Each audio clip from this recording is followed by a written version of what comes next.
Verdade. Qualquer outro sistema que não seja o democrático, onde alguém manda em você porque está no exercício do poder, é um sistema que para mim não serve. Então, com todos os defeitos que a democracia possa ter, ainda é o melhor regime para que a gente possa viver e escolher. O que a gente precisa aprender é educar, que eu digo às nossas crianças, para que a gente possa escolher melhor. Quer ver um exemplo que eu uso? O nosso sistema eleitoral para deputado e para vereador é proporcional. Alguém sabe o que é um sistema proporcional? Então, você participa de um processo eleitoral, é que nem você participar de um jogo de banco monopólio, por exemplo, ou de xadrez ou de dama. Você não conhece a regra, como é que você vai poder jogar o jogo?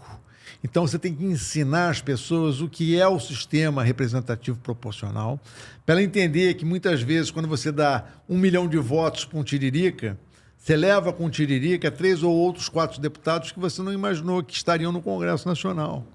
Você Sem tá contar entendendo? que ele leva um deputado pelo voto do protesto, que na realidade não vai fazer protesto lá, porque o cara não entende daquilo ali. Então você precisa educar, é o que eu digo, vamos voltar à base. Então você tem que ensinar as pessoas como é que funciona o sistema representativo para que ela possa votar de forma consciente e escolher melhor os seus representantes. Nós temos que fazer um enfrentamento, nós temos que enfrentar as dificuldades, nós temos que enfrentar esses bandidos que estão no exercício do poder. E a forma de enfrentá-los é dentro do próprio parlamento. Encararia hoje uma operaçãozinha aí contra uma contravenção, contra um PCC? Olha, a pior parte da minha carreira profissional foi quando eu virei gestor. O que eu gosto é da operação. É mesmo? Então, o que me levou a ser policial era a operação. Trabalhei praticamente grande parte da minha vida no combate ao entorpecentes, né? Na DRE, na antiga DRE, a Delegacia de Repressão a Entorpecentes da Polícia Federal, né? Seja no Rio, seja em São Paulo. E aquilo é aquela adrenalina que me motivava a fazer. A pior coisa do mundo é administrar pessoas. Quando você vira gestor, perde toda a graça da atividade policial. O senhor pagou um preço alto por poder... Porque, assim, a gente vê o preço que a galera paga por bater em determinadas grupos criminosos.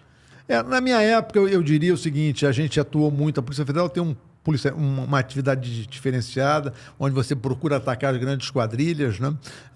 Você sai desse varejão do dia a dia.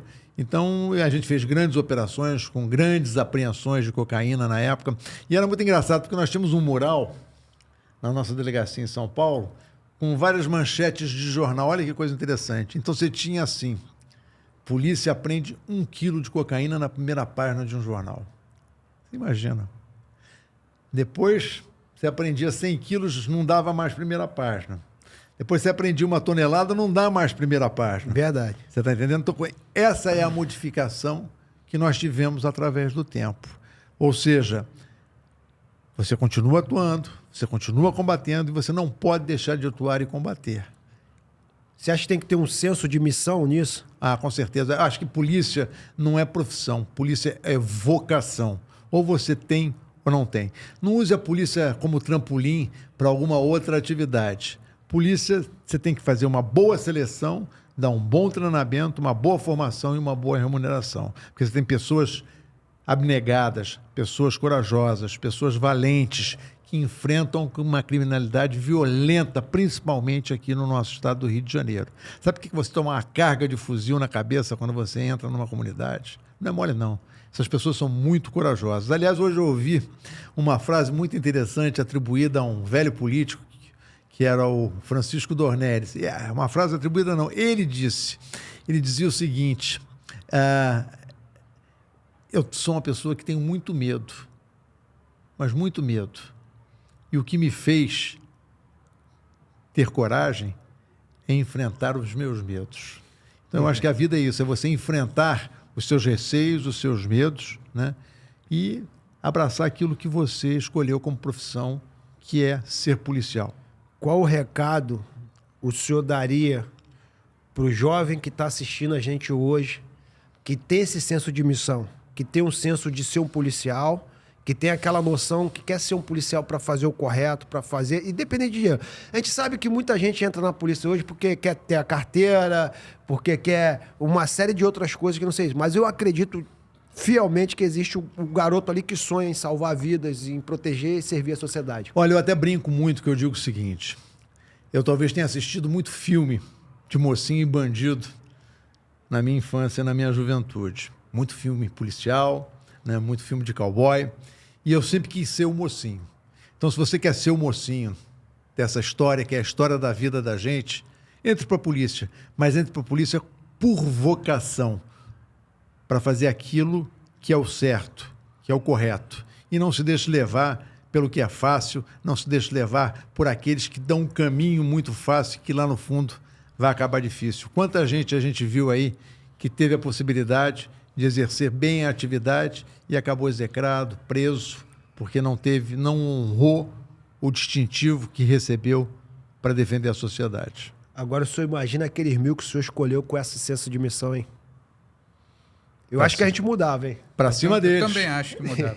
Eu até expandiria esses 1000 para outras áreas também, porque da administração pública e tudo mais, porque eu acho necessário. Não, mas esses 1000 ele poderia entrar numa área ali grande, uma fiscalização, operação na política, operação na saúde, operação... Porque seria importante, eu acho que... Eu sou a favor disso, hein? Eu acho que a gente merece, né? Algo... Nossa população merece. Porque, cara, a gente não aguenta mais ver tanta covardia, né, delegado? E cada vez aumenta mais. Né? E é uma sensação de impunidade e, assim, que você não tem a quem recorrer. Por isso que eu acho que quando aparece um determinado político que se destaca um pouquinho, o brasileiro ele criou esse lance de achar que a política vai mudar com o salvador da pátria. Sassamo o tema da vida, né?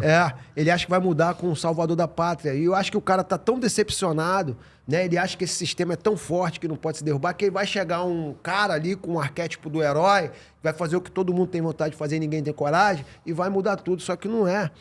Não é isso?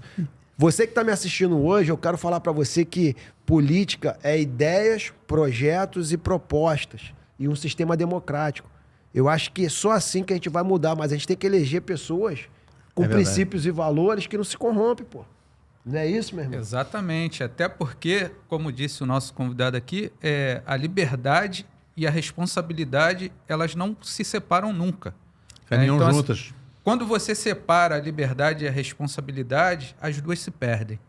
É verdade. Meu amigo, eu tive... Até contar um testemunho pessoal e por que o Gida Podcast hoje faz tanto sucesso.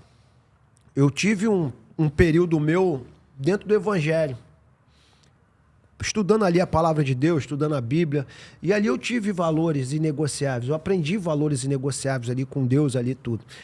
E dentro da igreja, o pastor, ele não nega a palavra de Deus em hipótese nenhuma, ele morre, mas não nega a palavra de Deus, porque isso ali é o que está escrito no mandamento dele. Eu acredito que 5% daquelas pessoas que estão ali vão ser pastores evangélicos. 95% vai ser pastores na política, na segurança pública, na saúde. E se ele tiver o mesmo entendimento que o pastor tiver lá, de fazer o papel dele, na função dele, independente do preço, custe o que custar, eu acho que esse país muda. Com certeza. Então, quando eu abri isso aqui, eu falei, cara, eu vou falar o que ninguém tem coragem de falar. Pô, mas você vai morrer. Meu irmão, se eu tiver que morrer fazendo aquilo que Deus me chamou para fazer, deixa de ser um sacrifício e passa a ser honra.